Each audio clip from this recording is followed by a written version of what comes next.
11 de la mañana con 38 minutos en todo el país y vamos a dar la bienvenida al doctor José Luis Tapia Rocha, economista, con quien vamos a tocar la actualidad económica del país. Doctor Tapia Rocha, tenga usted muy buenos días. Bienvenido a Contacto Directo. ¿Cómo estás, Adolfo? Muchas gracias. Agradecido por tenerlo en el programa. Y poder empezar con una noticia que diéramos ayer sobre que el gobierno se endeuda por más de 7.000 millones a mayor costo, coloca bonos soberanos. ¿Nos puede explicar un poco esta noticia? Bueno, está entrando en la fase de endeudamiento, que significa que ahora los peruanos vamos a tener que pagar a futuro todo eso. Y lo que ahora señalas, que la tasa de interés que ahora le están calificando al Perú, es decir, como un país más riesgoso, es producto de la calificación que habíamos señalado en tu programa anterior, que la calificación de Standard & Poor's y Fitch Rating, que nos pone una calificación BB negativa, se iba a traducir en mayores tasas de interés producto del riesgo que estamos nosotros develando así nuestras falta de una estabilidad política sobre el manejo ordenado de la economía, y eso pasa factura en los bonos, ¿no? O sea, los bonos, a ver, para que lo entienda el público, lo que está haciendo el gobierno es lanzar bonos. ¿Qué es un bono? Es un compromiso de devolución de los préstamos que reciba el gobierno con una tasa de interés que ofrece. Exacto. Entonces, ese dinero que va a recaudar el Estado en plazas financieras internacionales, le están diciendo al gobierno, ok, yo te voy a prestar. Lo que esperaba que le presten era una tasa, por ejemplo, 9%, pero como lo han calificado al Perú hace poco como un país más riesgoso por su inestabilidad política, entonces ese 9% que ofrecía pagar el gobierno por el dinero que iba a recibir, ahora le dicen, no, te lo voy a con tasa de interés de 10%, o sea, me vas a devolver más el 10% y no el 9% como tú me habías ofrecido devolver. Entonces esto Ahora, significa que vamos a tener que pagar, aparte de la deuda, los intereses que corresponden, ¿no? ahora, ¿por qué llegamos a esta situación?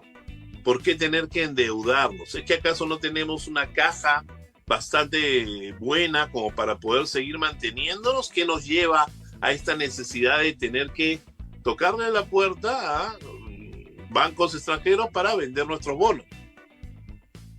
Porque tenemos un déficit fiscal que nos está, digamos, apretando el cuello.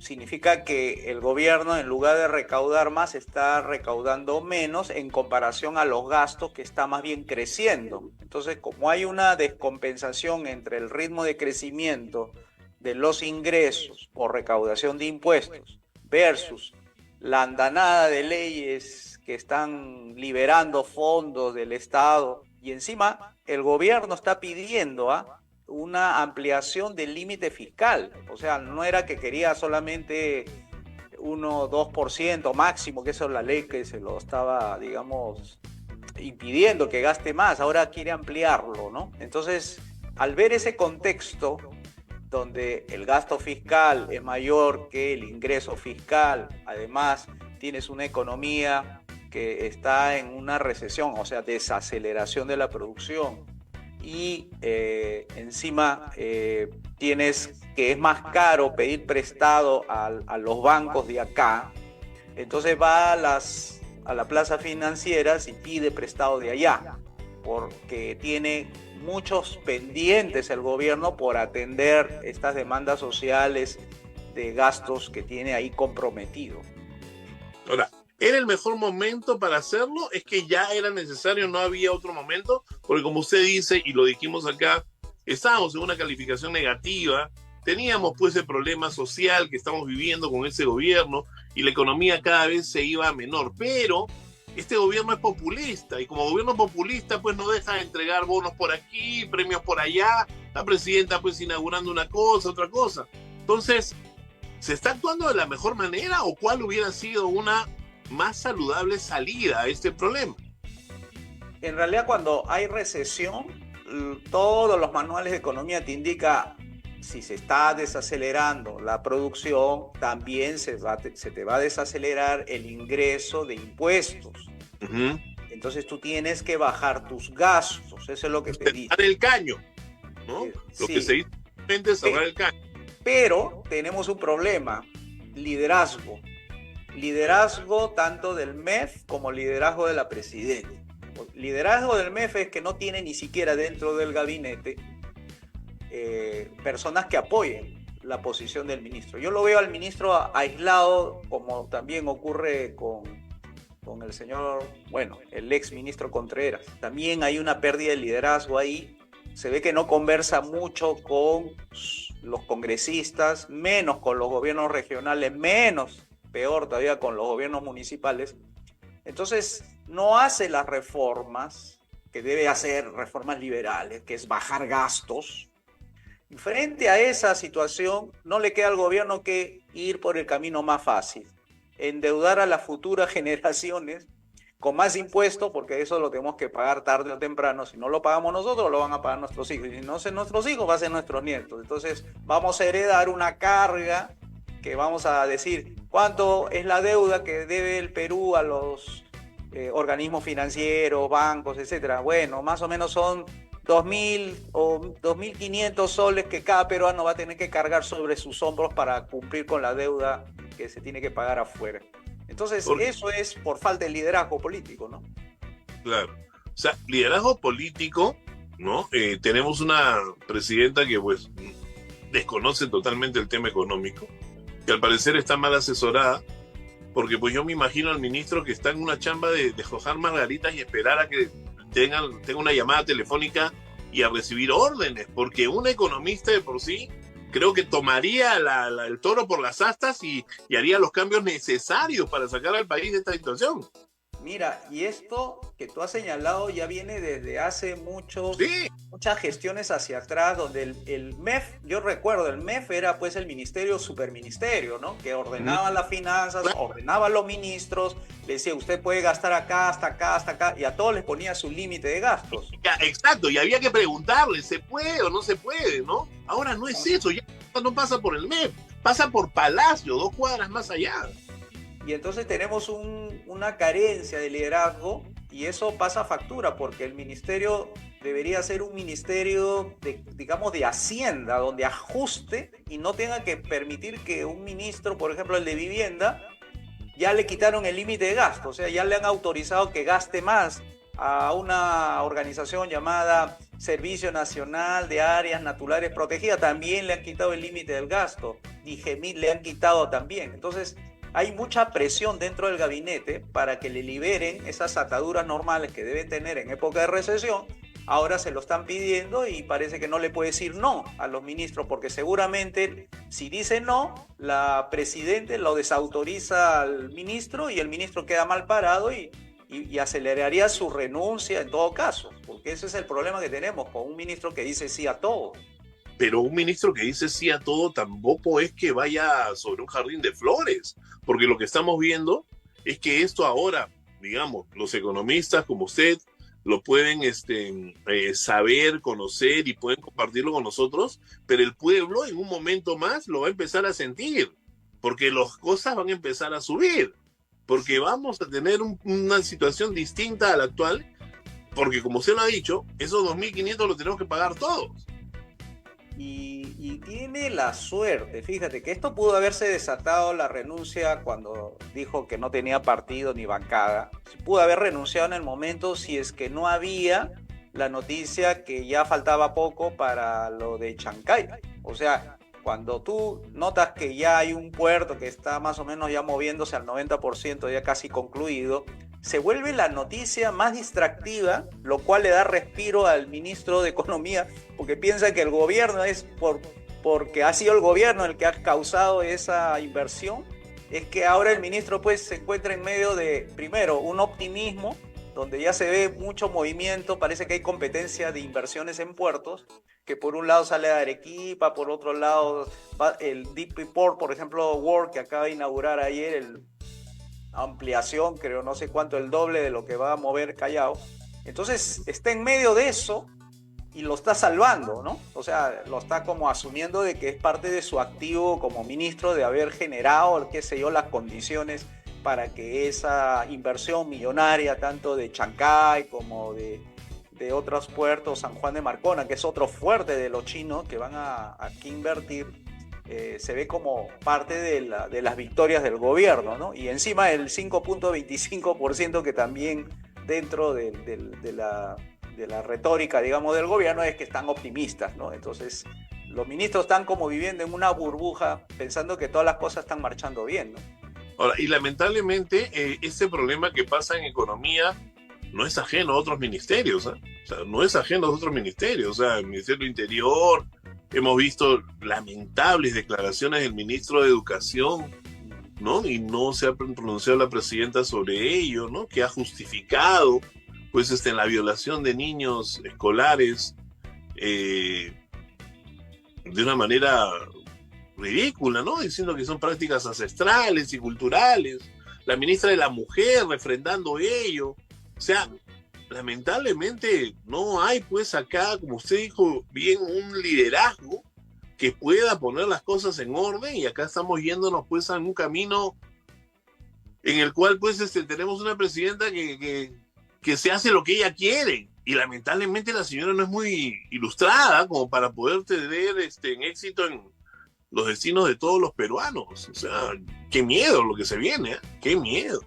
¿Cuál es el peor escenario que podría pasar ante la situación que hoy actualmente estamos asumiendo que es la compra de el pedido de este préstamo? Que se acelere se adelante el calendario electoral. Mira, ya están saliendo figuras bastante emblemáticas, ¿no? Del fujimorismo, el señor Fujimori, Alberto Fujimori, que ya incluso están hablando de una candidatura, algo así. Luego tenemos al señor Añaños, empresario, ¿no? Entonces, ¿qué pasa? Esos calendarios electorales que deberían estar para el 2025 a mitad de julio para adelante, se adelanta y empieza la competencia electoral adelantada, donde van a haber de todo. Ya usted, como habrá notado, también tenemos así candidatos opuestos a estos que he mencionado, que lanzan promesas, ofertas contrarias al mercado, contrarias al buen vivir, contrarias al ambiente favorable a los negocios, y eso hace que la incertidumbre política acelere los planes de inversión y tengan que tomar de repente distancia y van a esperar, y eso significa que podemos estar con unos planes de inversión aguantados durante un año, porque lo normal es que sea pues a partir de julio, ¿no? Bueno, la incertidumbre política, quién va a salir o quién no, puede ser que en 7 meses lo tengas aguantado las inversiones, pero si se adelanta ahora, estaríamos hablando de un año de pausa de las inversiones, y eso es grave, porque eso aceleraría más esa tendencia negativa de la recesión, y todos los pronósticos que están entre 3%, que están soltando algunos analistas, bancos por ahí, empieza a declinar, empieza a generar que sea 2, 1, y eso es lo peor todavía, porque eso acelera más todavía las expectativas pesimistas, y empiezan pues las inversiones a retrasarse más. Estaba viendo un cuadrito sobre créditos corporativos y se ve una tendencia negativa de créditos que se están concediendo la banca a las empresas grandes y medianas, que está en negativo hasta ahora, hasta el mes de mayo que ha salido este cuadrito. Y esto revela también pues de que ya están tomando acciones desde ahora muchas empresas nacionales para no endeudarse, o sea, no gastar en inversiones, porque tiene un panorama muy incierto. Eso es lo que yo veo, o sea, que se está adelantando el calendario electoral y frene las inversiones, y ese 3% se convierte en 1 o menos. Ahora, el hecho que se adelante el panorama electoral, tengamos una presidenta que no da pues las condiciones adecuadas de repente para la inversión, como usted dice, esto genera un vacío, ¿no? Mayor. El ex ministro Contreras, recuerdo que antes de irse, dijo que el futuro del país, y esto también lo hemos mencionado acá, usted lo ha mencionado, estaba en el tema de la minería. ¿Qué tanto nos falta para que la minería realmente pueda rescatarnos de esa situación en la que estamos? Son 55.000 millones en cartera de proyectos de inversión minera que están esperando invertirse siempre que haya estas condiciones propicias para que suelten ese dinero y lo inyecten a la economía de una forma sana. Esas condiciones son las que estamos justamente conversando. O sea, están esperando que un panorama económico, político, se aclare.